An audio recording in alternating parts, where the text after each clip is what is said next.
Meeting মিছিলে মানুষের উপস্থিতির কমতি নেই, কিন্তু ভোট বাক্সে নেই তার প্রতিফলন।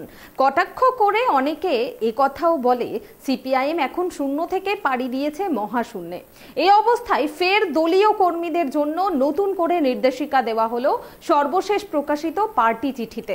বুথের সংগঠনের কমিটি তৈরির সময়সীমা যেমন সেখানে বেঁধে দেওয়া হয়েছে, সেই সঙ্গে সোশ্যাল মিডিয়া ব্যবহারের ক্ষেত্রেও রয়েছে বেশ কিছু নির্দেশিকা।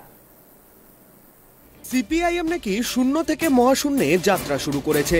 আলিমুদ্দিনের কর্তাদের ইদানিং এমন কটাক্ষ বারবারই করে থাকে তাদের বিরোধীরা। অবশ্য করার পেছনে কারণও রয়েছে। 2016 সালের পর লোকসভা ও বিধানসভা নির্বাচনে তাদের ভাড়ার শূন্য, কৌশল থেকে রণকৌশল, শেষ পর্যন্ত ভোট বাক্সে ছাপ ফেলে রাজ ধরে আসন জয় সম্ভব হয়নি। বর্তমানে রাজ্যে কি লোকসভা কি বিধানসভা, জ্যোতি বসু প্রমোদ দাশগুপ্তের পার্টির আসন সংখ্যা আর্যভট্টের আবিষ্কার মানে জিরো। এমতো পরিস্থিতিতে 2016 বিধানসভা নির্বাচন, ইতিমধ্যে বিভিন্ন স্তরের সম্মেলন পর্ব মিটে গেছে দলের।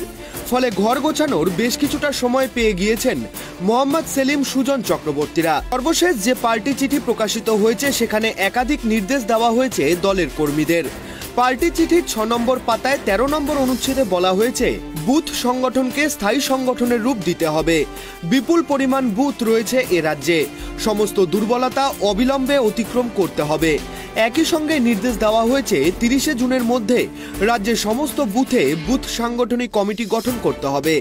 এখানেই শেষ নয়, সোশ্যাল মিডিয়া ব্যবহারের ক্ষেত্রেও বেশ কিছু নির্দেশিকা দেওয়া হয়েছে পার্টি চিঠিতে। 6 নম্বর পাতার 14 নম্বর অনুচ্ছেদে বলা হয়েছে, সোশ্যাল মিডিয়ায় ব্যক্তি প্রচার বন্ধ করতে হবে।